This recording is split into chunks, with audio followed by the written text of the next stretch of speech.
The galaxy burns, but Earth stays silent. The galaxy was on fire. Worlds that once shined with cities of light now floated as ashes in the void. Fleets of alien warships clashed in endless battles, their weapons tearing through the stars like storms of fire.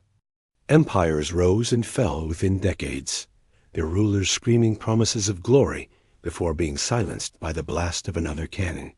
For nearly 100 years, the galaxy had known only one thing: war. And yet, one planet stayed quiet. Earth. While the alien empires fought each other, humanity remained in the shadows. The blue planet at the edge of the galaxy did not send armies. It did not choose sides. To many aliens, Earth was nothing more than a forgotten world, home to a young species too weak to matter. Rumors spread in the galaxy. The humans are cowards. Others said, no, they are wise. They know the galaxy's wars are not theirs to fight. But the truth was simpler. Humanity remembered its own wars that nearly ended their world. They remembered the blood of 2 world wars, the burning skies of nuclear fear, and the endless battles of their own history. Earth knew what war cost. And so, when the galaxy burned, Earth chose silence. No fleets left its orbit. No soldiers marched into alien wars. Earth stayed home, watching, waiting. But silence cannot last forever. At the edge of the Milky Way, an alien commander stood inside the bridge of a warship. His name was Vorthan, leader of the Krayt Dominion's fleet. The Krayt were conquerors, ruthless and cruel, feeding on fear. To them, every planet was prey, every species a tool or a slave. Vorthan's yellow eyes studied the star map before him. His claws tapped against the glowing surface, tracing a route toward an insignificant blue planet. Earth, he muttered with disgust. They think they are safe. They think war will not touch them. One of his officers growled. A primitive species. Their fleets are small, their weapons weak. Why waste time, Commander? Vorthan smiled, showing rows of sharp teeth. Because weakness is dangerous when ignored. The humans stayed out of the war. That makes them unpredictable. And unpredictable. Enemies must be crushed. The alien fleet turned its course toward Earth. Back on Earth, life seemed normal. Children played in parks. Cities glowed with neon lights and busy markets. People spoke of the war in the stars as if it was nothing more than a faraway storm. News channels showed footage of alien fleets clashing across distant systems, but most humans believed the fighting would never reach them. Why would they come here? A man asked as he drank coffee in a crowded cafe.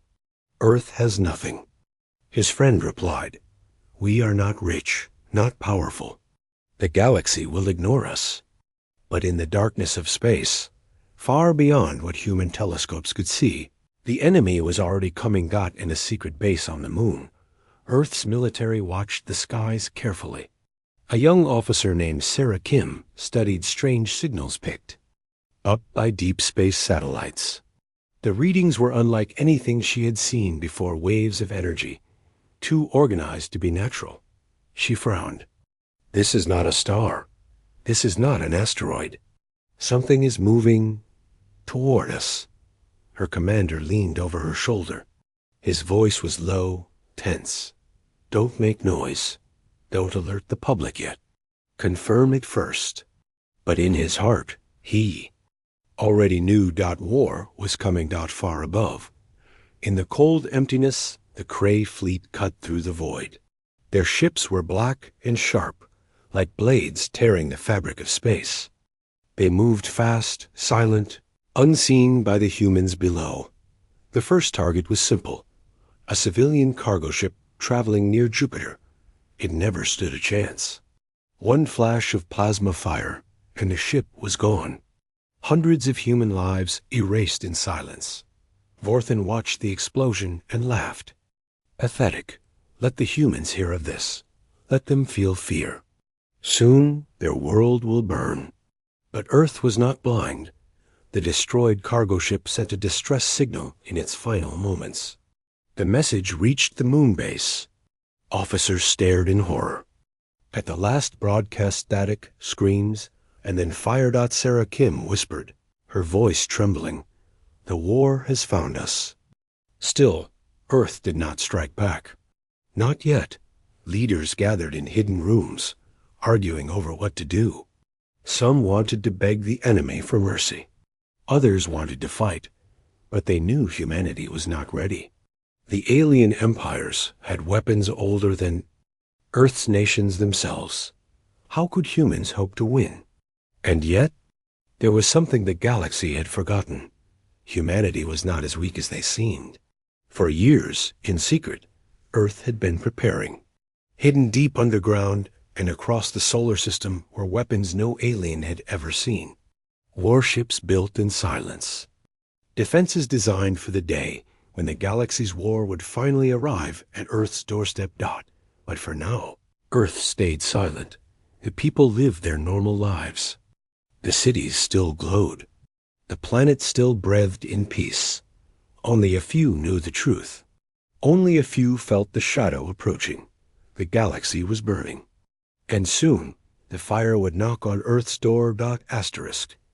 The knock on Earth's door, the night skies. Above Earth looked calm, filled with stars. Families watched them through telescopes. Lovers pointed at constellations, and children dreamed of becoming astronauts. To them, space was wonder, but to the few who monitored the deep void, it was terror. In the hidden moon base, alarms echoed. Satellites that circled the far edge of the solar system had gone dark one after another. It was no accident. Lieutenant Sarah Kim stood frozen at her station. Her screen showed a wave of red light satellites destroyed, one after the other. Like candles blown out, they're cutting our eyes. She whispered. Her commander, General Marcus Hall, clenched his jaw. They don't want us to see them coming. He stared at the blackness of the star map, and in that silence, he knew. The galaxy had finally knocked on Earth's door. On the far side of Jupiter, the Kree fleet drifted like shadows. Their warships were shaped like long spears, their hulls dripping with a sickly green glow. Inside the command ship, Vorthen smiled as he looked at Earth on the screen. "A quiet little world," he hissed. "No fleets, no allies, no defenses. Perfect prey." His officers growled in approval. One of them asked, "Shall we bombard?" "Them from orbit, Commander?" Vorthen shook his head. "No. Fear first. We will show them our power. They will beg us to rule them. Then we take their planet alive." The first sign came not in the skies, but in the oceans. Off the coast of the Pacific, fishing boats disappeared. A strange wave of energy swept across the waters, frying their electronics. Survivors spoke of metal shadows rising from the sea before their radios went silent. News spread quickly. Panic filled the air. At first, governments tried to silence it. They called it accidents. They told people to stay calm. But soon, there was no hiding it. Videos leaked online grainy. Clips of strange lights above the clouds, flashes of energy weapons cutting through the dark. Humanity was afraid. For the first time, the Galactic War was no longer a story about distant stars. It was here. In New York, screens lit up with breaking news. Unidentified objects entering Earth's orbit. Crowds gathered in Times Square, staring at the skies. In Tokyo, sirens wailed as the government ordered citizens underground. In Nairobi, children pointed at a burning streak in the atmosphere, the remains of a human satellite, destroyed by alien fire. The world's silence was broken. The enemy had knocked, and they knocked hard. Back in orbit, the Kree fleet unleashed their message. A massive hologram appeared across the skies of Earth, broadcast into every city, every screen. Vorthen's face, yellow eyes, jagged teeth, scaled. Skin glared down at humanity. "People of Earth," his voice thundered, You have stayed out of the galaxy's war for too long. That ends today. Surrender your planet. Kneel to the Krayt Dominion, and we will spare your lives. Resist, and we will erase your world." The message ended with silence. The sky seemed to tremble with his words. Panic spread like fire. Some screamed for surrender. Others shouted for war. Crowds clashed in the streets. World leaders argued in secret meetings. General Hall, watching from the moon base, slammed his fist on the table. "We cannot hide anymore. The enemy is here. The people must know the truth. We've been preparing." Sarah Kim turned toward him. "Are we ready?" His eyes hardened. "We'll find out soon enough." Meanwhile, in orbit, the first alien ships descended into Earth's atmosphere. They were not here to destroy yet. They were here to test. Their black hulls cut through the clouds, casting shadows over cities. In Washington, D.C., people screamed as one of the massive ships hovered above the White House. Its shadow swallowed the city. The sound of its engines, a deep growl that shook. The ground. The Krayt commander's voice echoed again. "Surrender or suffer." But something unexpected happened. As the alien ship hovered, its scanners detected something strange. Beneath the city, deep underground, there were structures massive. Tunnels, hidden power sources. The ship scanned again. The readings grew stronger. The Krayt officer frowned. "Commander, there are weapons beneath the surface?" Borthan's eyes narrowed. "Impossible. This species is primitive." But the readings did not lie. Earth had been hiding something. In a small mountain town, a boy named Daniel looked at the alien shadow covering the sky. He clenched his fists, whispering words his grandfather once told him. "Never bow to those who threaten your home." Across the planet, in every heart, something ancient awoke. Fear was there, yes, but so was anger. Humanity had been silent. But silence was breaking.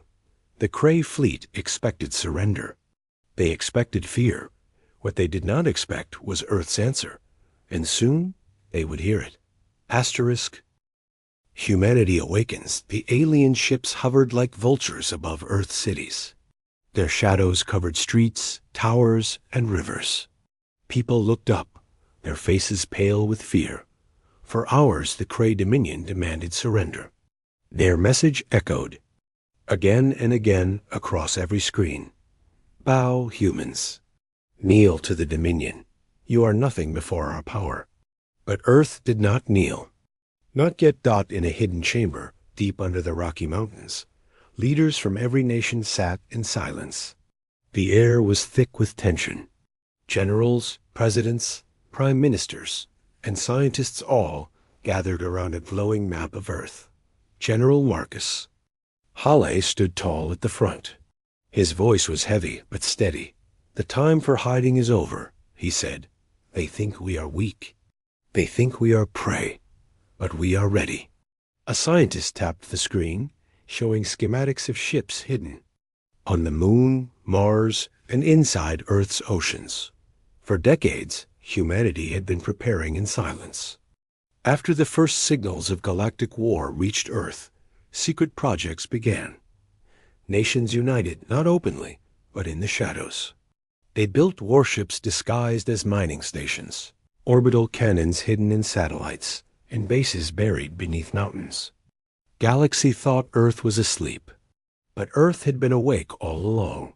On the moon base, Lieutenant Sarah Kim stood at her console, staring at the launch codes glowing on her screen. Her hands shook, not from fear, but from the weight of history. She whispered, "We are really doing this." General Hale placed a hand on her shoulder. "Yes, Lieutenant. Humanity's silence ends today." He gave the order, "Awaken the fleet." From beneath the seas, steel giants rose. Submerged for years, they broke the surface like beasts freed from chains. Each was a carrier ship, disguised as deep ocean research stations. Now their decks unfolded, revealing launch bays filled with sleek fighters. From craters on the moon, hatches opened. Dust scattered into the void as enormous cannons emerged, their barrels glowing with charged energy. On Mars, red sands split apart. Hidden bases powered up, revealing entire hangars of starships that had been kept secret, buried under the planet's crust. Humanity's weapons of silence were finally awake. Across Earth, people watched in disbelief as warships rose into the foe. Skies. In London, crowds gathered near the Thames as a massive carrier ship ascended, its engines rumbling through the city. In Brazil, a family cried with joy as they saw fighters streak across the sky, forming patterns of light like shooting stars. In Tokyo, children pointed upward as a colossal ship longer than any skyscraper lifted from the bay, its hull shining with the flag of Earth. Fear began to fade. Hope replaced it. The people whispered one word: defiance. In orbit, the Kree commander, Vorthan, growled. His officers reported the impossible dozens of human ships rising, weapons activating, energy signatures far stronger than expected. This cannot be. One officer hissed, "They are primitives. They should not have this technology." Vorthan bared his teeth. "It does not matter. Crush them. Erase their hope before it spreads." The alien fleet shifted, weapons charging. And then it happened. For the first time in history, Earth's warships entered formation. Dozens of human ships rose past the clouds, engines burning bright against the night sky. The fleets of Earth hidden for decades finally revealed themselves to the stars. At the front of the formation, Earth's flagship emerged. It was called the Resolute, a massive battlecruiser, larger than anything humanity had ever launched before. Its hull was black steel, its cannons glowing with blue fire. Engraved across its side was a single phrase in bold letters: Earth remembers. When people on Earth saw the ship, they cheered and cried. For the first time, they believed they had a chance. On the moon base, Sarah Kim spoke into the comms. Her voice was calm, but it carried the weight of her entire species. To the fleet, this is Earth's first stand. Show them who we are. The Resolute's captain responded, his voice deep and steady. We are humanity, and we do not kneel. The Kree fleet opened fire first. Green plasma streaked across the skies, burning through the void. Explosions lit up Earth's orbit, but the human fleet answered. The Resolute's main cannon unleashed a blinding beam of blue energy, slicing through an alien destroyer in a single shot. Fighters swarmed like wasps, diving into enemy lines with daring maneuvers no alien pilot would ever attempt. Humanity's first battle in space had begun. On the ground, people watched the skies burn. For every explosion, their fear turned into fire. They were no longer prey. They were no longer silent. They were awake. Inside his command ship, Vorthan's smile finally faded. He stared at the chaos, at human ships refusing to die, at pilots throwing themselves into impossible attacks. They are not weak, he whispered. His claws tightened. They are dangerous. The battle had just begun. And for the first time, the galaxy would learn the truth about Earth. First blood. The skies above Earth were no longer black. They were burning. Streaks of green plasma and blue energy tore across the void. Explosions flared like dying stars, lighting up the night for every human eye below. Children pressed their faces to windows. Soldiers on the ground clenched their fists. Families prayed. For the first time in history, Earth fought a war in space. On the bridge of the Resolute, Captain Adrian Cole stood firm. His crew shouted as alarms blared. Enemy destroyers closing on our left flank. Shields down to 60%. Fighters requesting cover fire. Cole gritted his teeth. Hold the line. Do not give them an inch. The Resolute's cannons thundered again, cutting another Kree warship in half. pieces of alien steel, scattered like ash. The crew cheered, but the joy was short. "Captain," a voice cried, "3 alien cruisers are moving in. They're targeting us." Out in the void, the Kree fleet swarmed like wolves. Their ships were faster, their weapons more advanced. They had fought countless wars across the galaxy. To them, Earth should have been easy prey. But humans fought differently. The first wave of Earth's fighters dove straight into enemy fire, weaving through plasma blasts that should have killed them. Their ships shook, shields screamed, but they pressed forward. One pilot, calcined Viper, laughed over the comms as he spiraled between 2 alien ships. "They can't hit me. These things turn like bricks." He released a volley of missiles, striking both targets. The alien cruisers exploded, lighting up his cockpit. But in the same instant, a plasma beam pierced his fighter. His laughter turned to static. Silence. His squadron swore vengeance. They pushed harder, firing everything they had. For every human ship that fell, another charged forward. On the moon base, Lieutenant Sarah Kim listened to the battle feed. Every time a pilot went silent, she felt it like a knife in her chest. She clenched her headset, whispering names as if keeping their memory alive. "They're holding," she murmured. "They're actually holding." General Hala stood beside her. His voice was grim but proud. "This is the price of freedom, and they pay it without fear." In orbit, the battle shifted. A squadron of Kree bombers broke through the human line, diving toward Earth's surface. Their target, the hidden bases below. Bombers inbound. A voice shouted. The Resolute turned, engines roaring as it moved. To intercept. Its cannons fired, tearing apart one bomber, then another. But 3 more slipped past. On the ground, people in Washington, D.C. looked up in horror as the alien bombers screamed through the sky, weapons glowing before they could fire. A new roar filled the air from beneath the Atlantic Ocean. A hidden fortress rose. A massive cannon unfolded from its steel shell. It fired a single blast of pure energy, so bright it lit the night like sunrise. The alien bombers disintegrated mid-air. Crowds erupted in cheers. For the first time, Earth had struck back with weapons the galaxy had never seen. But victory came. At a cost above Earth, one of the largest human carriers, the Horizon, was surrounded. Alien ships pounded it with blast after blast. Its shields shattered. Fire spread across its decks. Inside, Admiral Reyes gave his final order. "Evacuate who you can. The Horizon stands." He remained at his command post, staring at the enemy. Ships closing in. His voice echoed through the fleet comms one last time. "Tell them, humanity fights to the last breath." Moments later, the Horizon exploded in a blinding fireball, taking 3 Kree ships with it. Every human ship saw it. Every pilot felt it. Silence fell for a heartbeat. And then rage burned hotter than fear. The Kree commander Vorthan sneered. "They fight well, but they bleed, they will break." But as he spoke, something unexpected happened.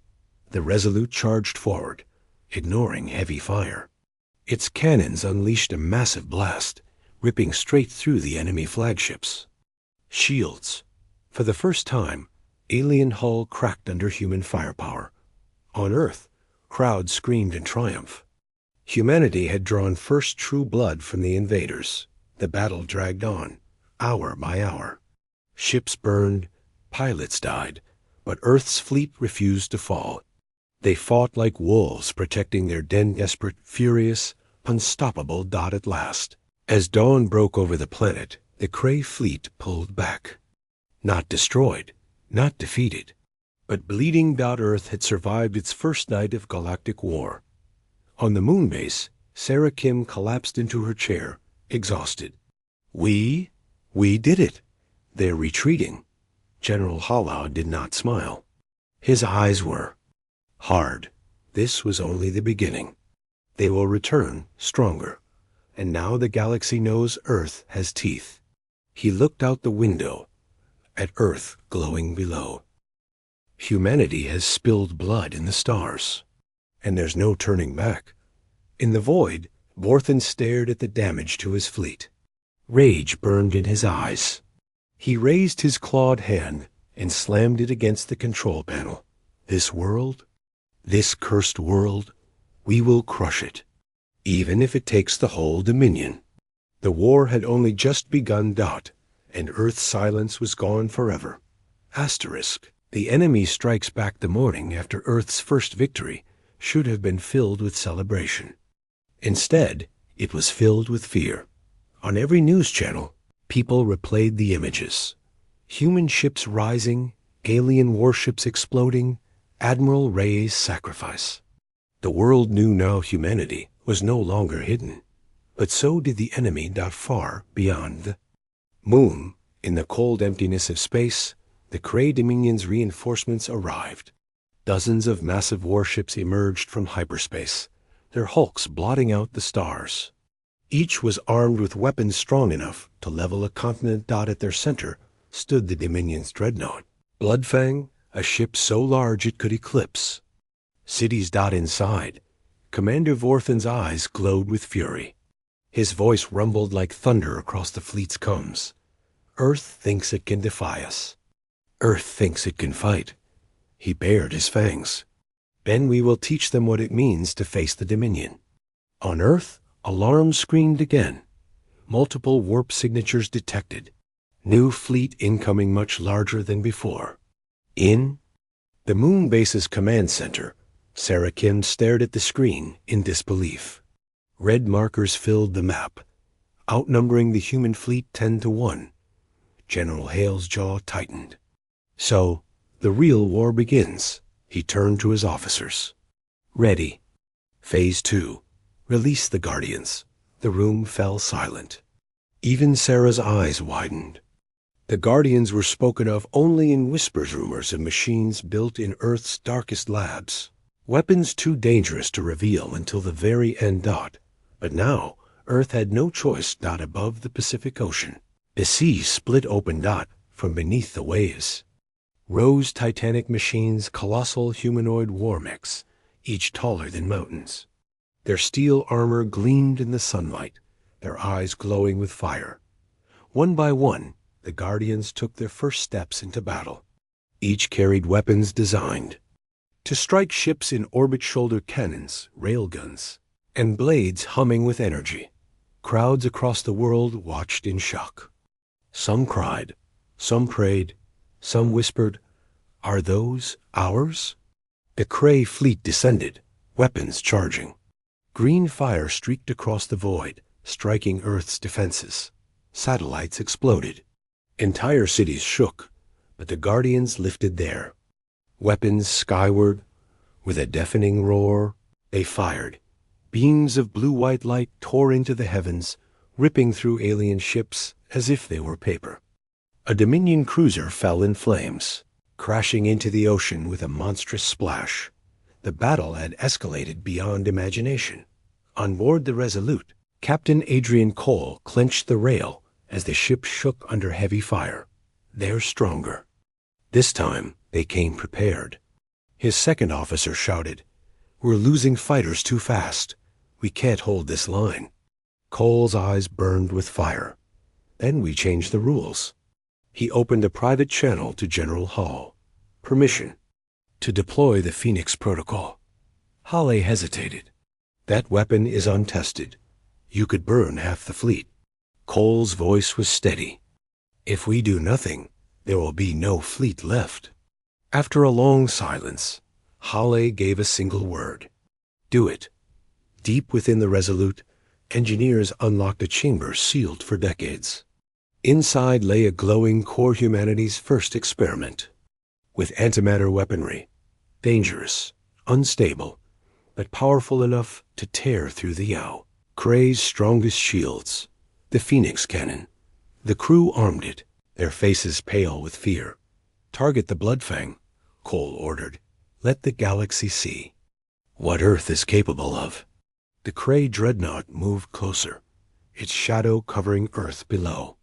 Its cannons charged, a storm of green fire building, enough to burn the planet's surface. On Earth, people screamed as the sky glowed dot at that moment. The Resolute unleashed the Phoenix cannon. A beam of pure white energy erupted from the ship, brighter than the sun. It struck the Bloodfang head-on, piercing its shields, slicing through layers of alien steel. For the first time, the Dominion's most powerful weapon faltered. The dreadnought shuddered. Fires erupted across its hull. Alien officers screamed. Commander Vorthen roared in disbelief. Impossible. No world has ever harmed the Bloodfang. On Earth, cheers erupted. Humanity had hurt the monster, but the victory was short. The Phoenix. Cannon's core overloaded. Warning alarms blared across the Resolute. Engineers shouted in panic. Core unstable. We can't contain it. If it blows, it will take us all with it. Captain Cole's face hardened. He knew what had to be done. Divert power. Hold it as long as you can. We'll fire again. The crew looked at him in shock. Sir, another. Shot will kill us. Cole's eyes were cold. Then we die standing. In orbit, the Kree dreadnought turned its burning cannons toward Earth again. The Resolute's glowing weapon charged one more time.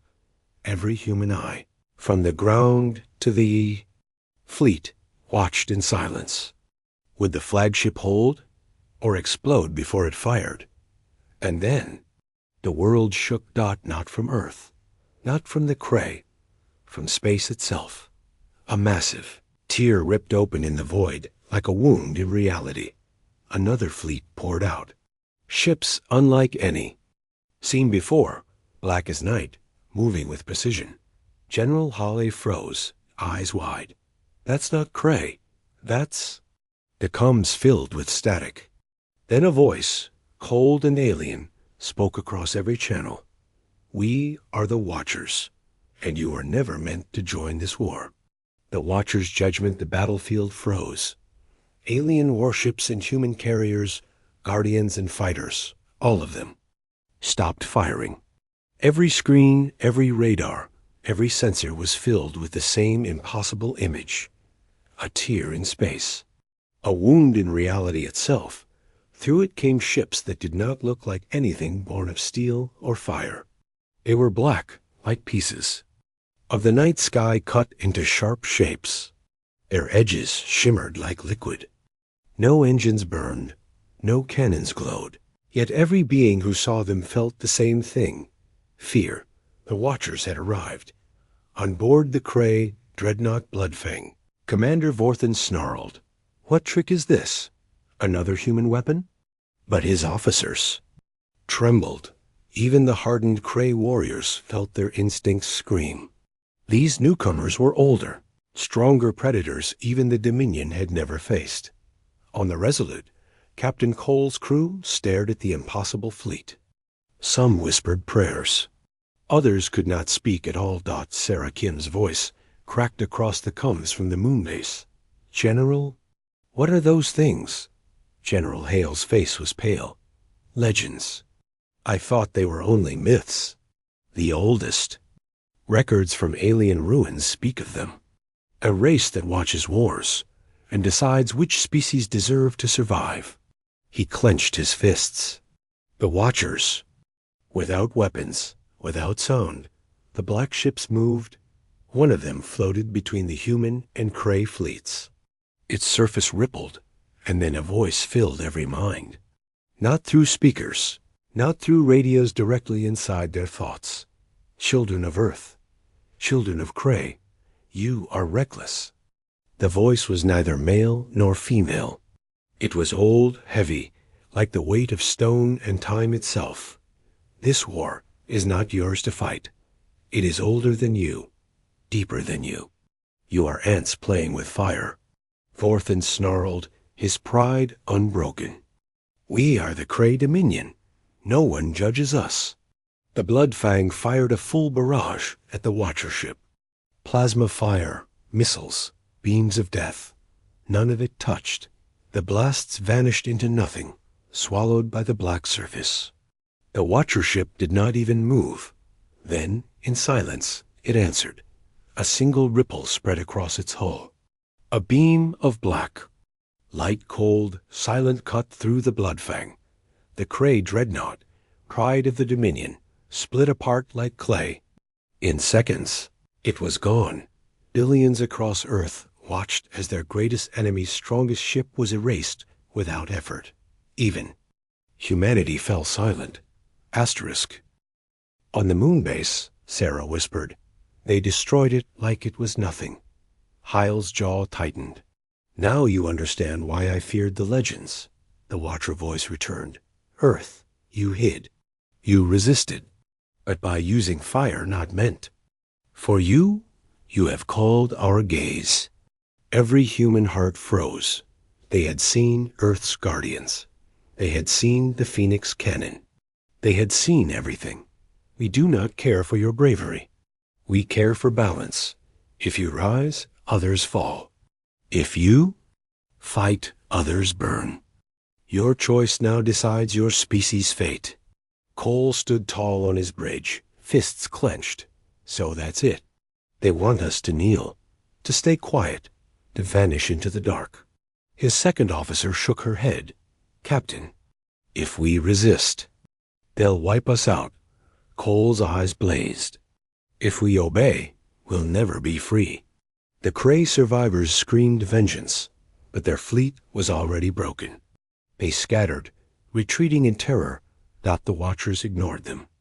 Their attention was on Earth. We will give you one chance. Disarm, remain silent, stay small, or be ended. The words echoed across every ship, every base, every heart on Earth. On the ground, in cities, people panicked. Some shouted that humanity must surrender. Others screamed defiance. Families clutched one another, watching the skies. On the moon base, Sarah turned to Holly. What do we do? If we surrender, we live, but in chains. Hale's voice was low, steady. If we resist, we may die, but we die human. For a long moment, silence ruled the galaxy. Then Cole spoke. His voice carried across every human ship, every Watcher mind. No. The word was simple, but it rang like thunder. We will not bow. We will not hide. We may burn, but we burn standing.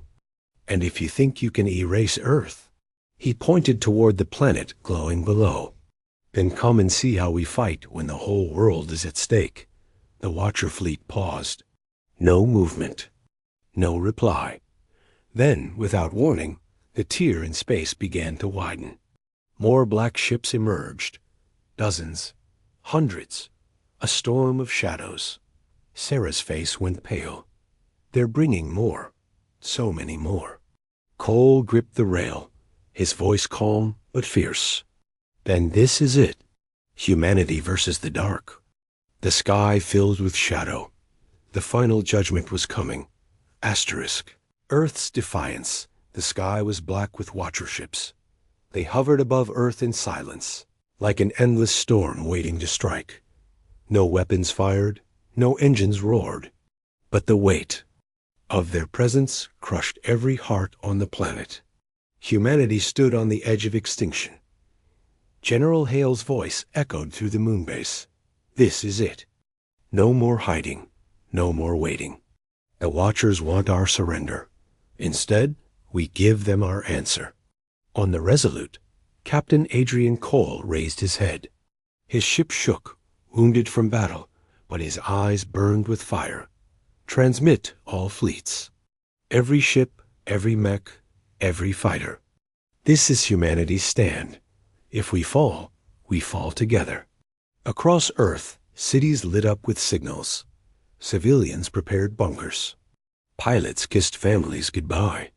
Soldiers stood at their stations with steel in their eyes. For the first time in history, all of humanity moved as one.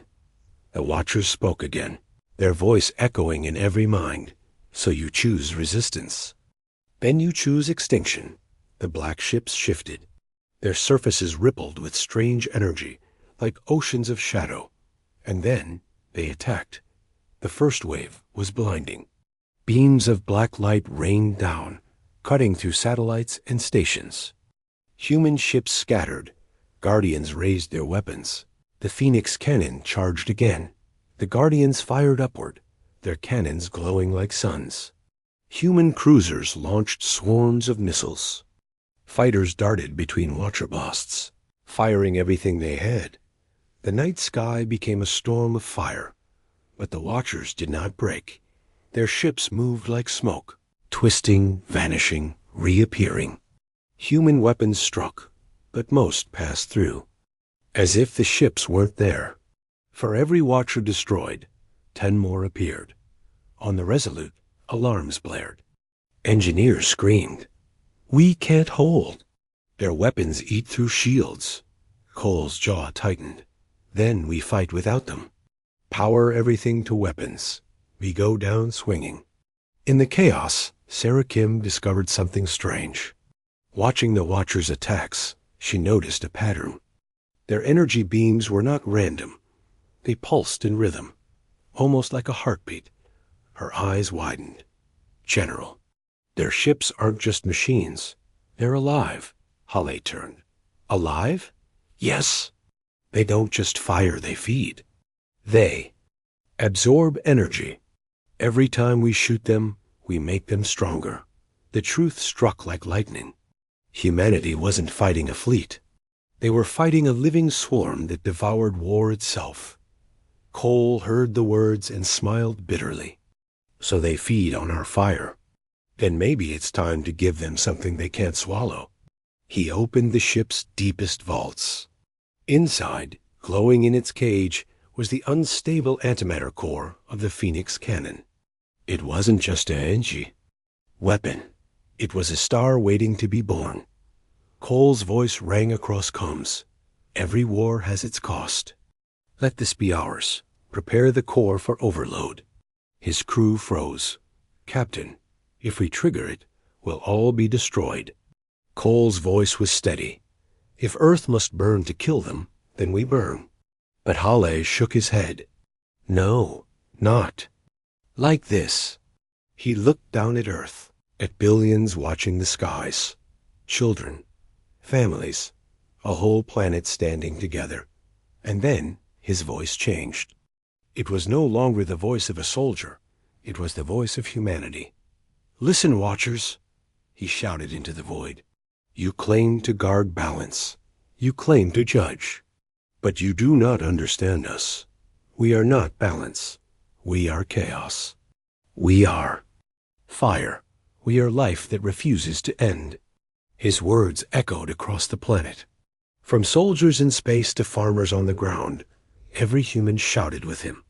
We are humanity, and we will never bow. Something impossible happened. The Watchers faltered. Their fleet, once perfect, once united, wavered. The black ships pulsed and shook, as if the voice of humanity itself was a weapon, because it was. Human defiance, the one thing no empire, no machine, no god could ever erase. Seizing the moment, Cole gave the final order. Now, fire everything. The Phoenix cannon roared. Guardians unleashed their fury. Missiles filled the skies.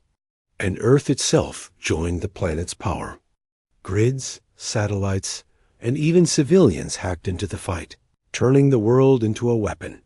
The swarm of Watchers was drowned in light. Their living ships shrieked, their shadows torn apart. The wound in space began to collapse, pulling the survivors back into the void. The Watcher's voice thundered one last time. You are reckless. You are dangerous. But you are unbroken. This war is not over. And then they were gone. Silence returned to the skies. Earth was scarred. Cities burned. Ships lay in ruins. But humanity was alive. Sarah Kim whispered, her voice trembling. We drove them off. Hal stood tall. "No, we showed them who we are. That is only the beginning." On the Resolute, Cole looked at the planet below. His crew was exhausted, broken, but smiling through their tears. He whispered, more to himself than anyone else, the galaxy wanted Earth silent. Instead, Earth screamed, and the stars will never forget it. And so it was written. Earth, the world that once ignored the Galactic War, became the spark that no enemy could extinguish. Not the Kree Dominion, not even the Watcher's Dot, because humanity had given its answer. Defiance. Asterisk.